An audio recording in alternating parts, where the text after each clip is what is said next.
Boa noite para você. Esta é a primeira série de entrevistas da TV aberta com candidatos à presidência do Brasil. Desde a semana passada, você se lembra, o jornalismo da Record TV abre espaço para ajudar você a definir o futuro do país. Ao meu lado, a repórter especial do Jornal da Record em Brasília, Cristina Lemos. E juntos nós recebemos hoje nosso convidado, que é o candidato do PSDB, Geraldo Alckmin. Candidato, as nossas entrevistas têm 15 minutos e ao final o senhor tem mais 1 minuto para suas declarações finais. Seja bem-vindo, boa noite. Muito boa noite, Eduardo Ribeiro, Cristina Lemos e todos os telespectadores do Voto na Record. Eu começo perguntando o seguinte: dessa vez o senhor não chega para a disputa apenas como candidato do seu partido, o senhor chega como presidente do partido, presidente do PSDB. E o eleitor se lembra que tucanos importantes como Aécio Neves, Eduardo Azeredo e José Serra, neste momento têm os nomes envolvidos em graves escândalos de corrupção. Como é que o senhor acredita que o eleitor pode entender o senhor diferente de representantes do partido que o senhor mesmo comanda? Eduardo, quem errou tem que pagar. Não importa de que partido é. O que eu acho que a população deseja? A população deseja que haja justiça. Investiga, inocenta quem tem que inocentar, pune quem tem que punir. É isso que nós defendemos e é isso que nós acreditamos. Então, quem errou tem que pagar, não importa de que partido seja. Agora, é preciso mudar o modelo político. Eu defendo a reforma política, Cristina. O voto facultativo, ninguém deve votar por causa de multa. O voto é direito das pessoas, não deve ser obrigado. Até aquele que não vota está mandando um recado ao sistema político. Voto distrital misto e menos partidos, que não é possível ter 35 partidos mantidos com dinheiro público, como está acontecendo no Brasil. Governador, nessa eleição o senhor compôs com 8 legendas, com o PSDB 9, é a coligação mais extensa, mais complexa, por isso mesmo o senhor tem mais tempo na TV, mas o senhor também fica identificado com um certo modo tradicional de fazer política. O senhor representa a política velha? O que é o novo na política, Cristina? É a idade? Ter 30 anos, não ter 60? Nunca ter participado de uma eleição? Ter administração pública zero de experiência? Não, eu acho que o novo é defender o interesse coletivo, o interesse público, que foi dominado pelo corporativismo. E outra, você precisa ter maioria para fazer reformas, não basta ganhar a eleição, precisa ganhar a eleição e fazer um bom governo, que é o que nós queremos fazer. Então, em janeiro, a reforma tributária, simplificação tributária, 5 impostos, a gente tem um só, que é o IVA, Imposto de Valor Agregado. Reforma do Estado, diminuir o tamanho do Estado para poder recuperar investimento, que é o que gera emprego, investir em infraestrutura. Então, para fazer essas reformas, você precisa ter maioria, senão não vai fazer. O Brasil não vai mudar por voluntarismo ou no berro, no grito. Ele vai mudar com reformas. E para ter reformas, precisa ter maioria. O governo do estado de São Paulo foi comandado pelo PSDB aí nos últimos 23 anos e ainda encontra dificuldades no combate à criminalidade. Como é que o senhor espera resolver os problemas da segurança pública em outros estados de situação ainda mais complexa, como aqueles que fazem fronteira com países que significam a rota, não é, do tráfico de armas e também de drogas, candidato? Olha, veja bem, Eduardo, acabou de sair o Atlas da Violência. Então, o Brasil teve, o ano passado, aliás, 2016, 63 mil assassinatos. Nós temos 22% da população brasileira. Então, nós teríamos aí 15 mil, 16 mil assassinatos. Tivemos, o ano passado, 3.503. Então, são 12 mil pessoas que foram salvas.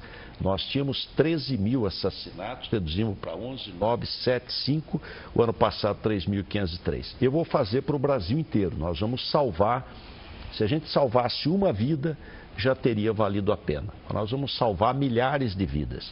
Combate ao tráfico de drogas, que é a fronteira, combate ao tráfico de armas, inteligência, unindo as inteligências das Forças Armadas, da Polícia Federal, da ABIN, dos estados, e vou criar a Guarda Nacional.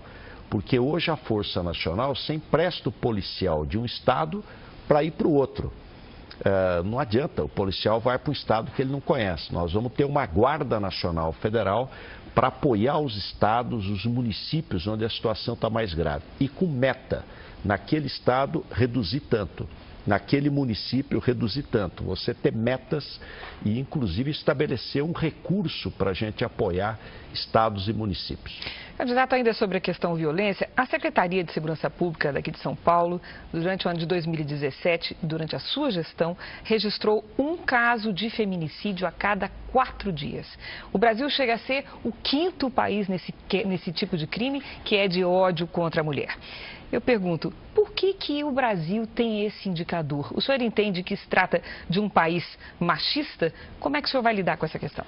Não há dúvida que há uma injustiça contra as mulheres, não há a menor dúvida. Aliás, nós precisamos empoderar as mulheres. Eu convidei para vice-presidente da República a senadora Cátia Abreu, a senadora Ana Amélia, uma das melhores senadoras do país. Credibilidade, respeitabilidade, uma pessoa seríssima. São Paulo, nós temos a metade da morte de mulheres do Brasil. O Brasil tem 4,5 por 100 mil habitantes, nós temos 2,2. Nós criamos no estado de São Paulo, à época lá de trás do governador Montoro, a primeira delegacia de defesa da mulher do Brasil. Hoje são 133. Como é que a gente combate o feminicídio, a violência contra a mulher? Não permitir impunidade.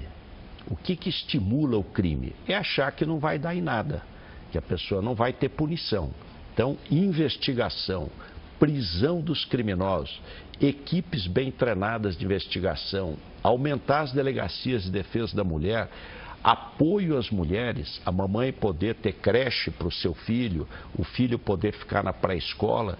Eu pretendo, Cristina, zerar criança de 4 e 5 anos. Hoje faltam 440 mil vagas em pré-escola. Zerar. Todas as mamães poderem ter os seus filhos na pré-escola e aumentar a vaga em creche, que dá mais segurança também para a mãe poder ter outras tarefas, inclusive de trabalho. O senhor encerrou aí falando um pouco de educação, eu aproveito esse gancho para lhe dizer o seguinte: todo candidato costuma dizer que vai investir pesado na educação. O senhor aí está fazendo justamente o discurso do seu plano de governo nesse sentido.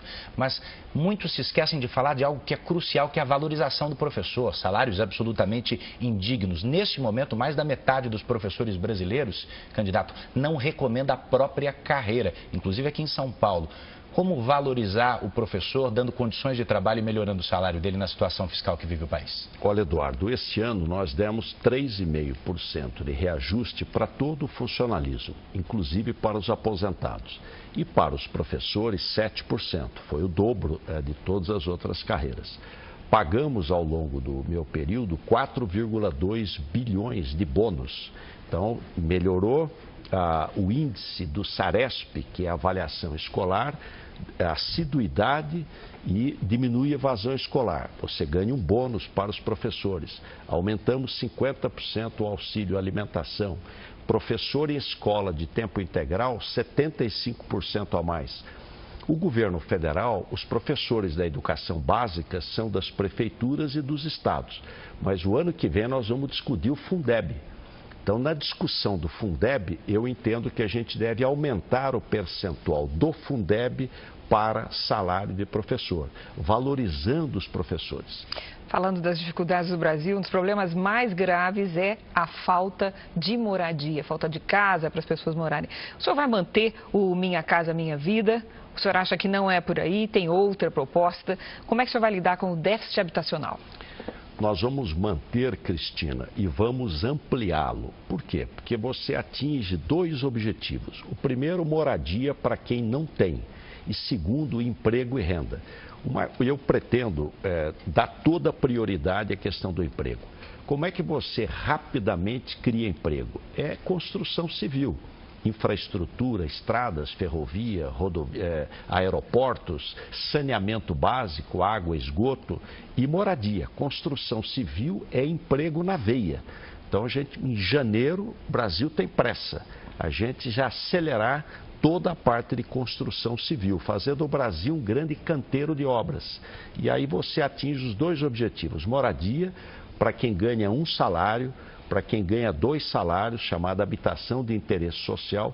Aliás, o estado de São Paulo é o único estado do Brasil que põe 1% do ICMS só para fazer casa através do CDHU e do Casa Paulista. Candidato, o senhor é médico, quase que semanalmente aqui na Record TV, o nosso jornalismo mostra denúncias de diferentes estados, inclusive de São Paulo, de pessoas na fila por exames e por cirurgias, situações que dificultam muito o tratamento, se não leva o paciente à morte em alguns casos. Como melhorar o sistema de acesso à saúde, acesso ao SUS? É questão de dinheiro ou de gestão? Olha, as duas coisas, Eduardo. De gestão, dá para melhorar muito gestão e também precisa mais recurso. Porque a população está ficando mais idosa e nós precisamos atender melhor todos, inclusive os idosos. Em São Paulo nós fizemos, nesses 2 mandatos só, 23 AMEs a mais, inclusive AME cirúrgico com hospital dia e 16 hospitais novos.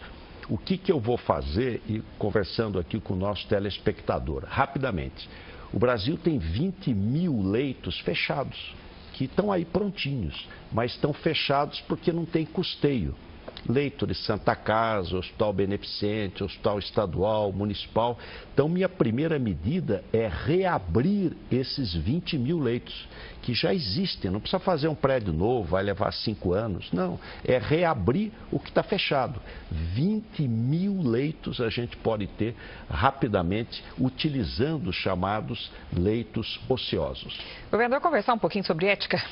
Olha, o Brasil é um país de terríveis desigualdades. E, não por acaso, consagrou-se neste país a expressão crime do colarinho branco, que é aquele praticado por pessoas de alto padrão social, econômico, etc. Eu lhe pergunto, como é que o senhor pretende combater esse crime na prática, de forma efetiva e rápida? É mais autonomia ao Ministério Público? É apoio ao Judiciário? O senhor imagina uma outra forma, por exemplo, da Polícia Federal agir? Como é que o senhor poderia nos exemplificar medidas práticas para enfrentar o crime do colarinho branco? Olha, Cristina, primeiro, reforçando a Polícia Federal.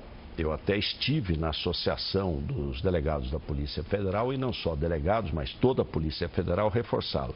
Depois, todo o apoio ao Ministério Público e ao Poder Judiciário. A Lava Jato é uma conquista da sociedade. E também melhorando a legislação, tipificando no Código Penal o enriquecimento ilícito e invertendo o ônus da prova. O agente público, pode ser deputado, senador, diretor, o que for, ele tem que provar o seu patrimônio. Se ele não provar a origem do patrimônio, você tem o perdimento, ele perde o patrimônio. Então, isso é uma mudança que eu diria histórica. Quer dizer, você vai inverter o ônus da prova. Você vai propor isso ao Congresso? Vou propor ao Congresso 2 coisas. Enriquecimento ilícito, tipificar no Código Penal, e a inversão do ônus da prova. O agente público tem que provar a origem do seu patrimônio. Se não provar, perdimento. O Brasil tem, nesse instante, cerca de 13 milhões de pessoas desempregadas, algumas delas em situação de rua, inclusive. Só na cidade de São Paulo são quase 30 mil moradores de rua. Se o senhor for para o Rio de Janeiro, é mais que o dobro. Qual é a sua proposta em relação a isso? Olha, Eduardo, essa é a questão, para mim, central. É como recuperar o emprego, né? Esse é o objetivo primordial. E dar a mão para aquele que está com mais necessidade.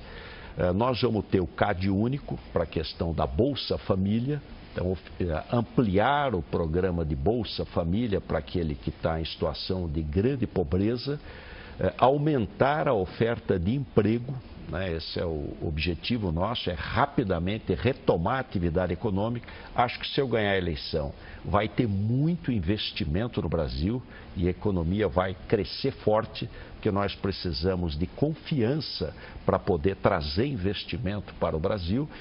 E eu até criei em São Paulo uma frente de trabalho para os moradores de rua, dando um apoio financeiro para eles e requalificação profissional, ensinar para ele uma profissão para ele reinserir no mercado de trabalho. Governador, eu vou propor para o senhor um exercício. Imagina o senhor subindo a rampa do Palácio do Planalto, eleito presidente da República, vai dar de cara com um time de 29 ministros. Não, são muitos, mas já foram muitos mais no passado. E esse número existe em função do número de alianças, e precisa agradar aliados com cargos. O senhor tem uma aliança grande. Eu lhe pergunto, qual é o tamanho do futuro governo Alckmin? Quantos ministérios e quais aqueles que o senhor vai eliminar? Olha, Cristina, nós vamos ter menos ministérios. Eu até disse até 10 a menos. Agora, ministérios fortes, por exemplo, quero anunciar aqui para vocês, nós vamos concentrar tudo no Ministério da Fazenda, inclusive a parte de orçamento. Aí você pergunta, bom, você vai ter o Ministério da Fazenda forte e o Ministério do Planejamento? Ele vai ser para a reforma do Estado. Ninguém aguenta mais esse Estado perdulário, inchado, caríssimo. Nós vamos desonerar os trabalhadores e valorizar os trabalhadores e trazer empresa para o Brasil. Então, de 29, isso vai cair para 19? Nós vamos cair para 20, 21, até 10 a menos. Agora, não é só ministério, nós vamos reduzir tudo. Prédio, fundações, privatização, trazer PPPs, concessões, investimento privado. É uma profunda reforma do Estado, sem o qual o Brasil vai crescer pouco. Vai continuar esse sistema de um aliado tem uma pasta? Não, de jeito nenhum, não há necessidade. Olha, eu quero dar aqui um testemunho. Eu fiz uma aliança grande e escolhi a candidata dos meus sonhos para vice-presidente. Eu vou abrir agora um novo relógio para o senhor colocar. Aí o senhor tem 1 minuto para suas considerações finais. Muito obrigado, Eduardo. Agradecer a você, agradecer a Cristina, os telespectadores da Record. Dizer que escolhi como candidata a vice-presidente uma mulher, a senadora Ana Amélia, senadora pelo Rio Grande do Sul, e o nosso foco é melhorar a sua vida, emprego, renda e boas políticas públicas, educação, saúde e segurança. Trazer investimento para o Brasil, investimento que vai gerar mais emprego e crescimento da economia. Fazer as reformas, porque o Brasil não vai mudar no grito, ele vai mudar com reformas profundas, que é o que nós vamos fazer. Para isso é preciso ter uma maioria e fazer rapidamente. O Brasil tem pressa. Janeiro, todas as reformas lá no Congresso. Simplificação tributária, para a gente poder atrair investimento. Justiça aos trabalhadores, valorizando o fundo de garantia de tempo de serviço. Enfim, muito trabalho com a experiência que adquirimos. Candidato, muito obrigado mais uma vez pela participação aqui nessa entrevista. Bom, eu quero lembrar que você pode rever essa entrevista na íntegra, no Play Plus, que é a nova plataforma do Grupo Record. Amanhã, às 7 da noite, Cristina Lemos e eu voltamos com mais um candidato. Você fica agora com as notícias da sua cidade. Muito obrigado. Boa noite para você.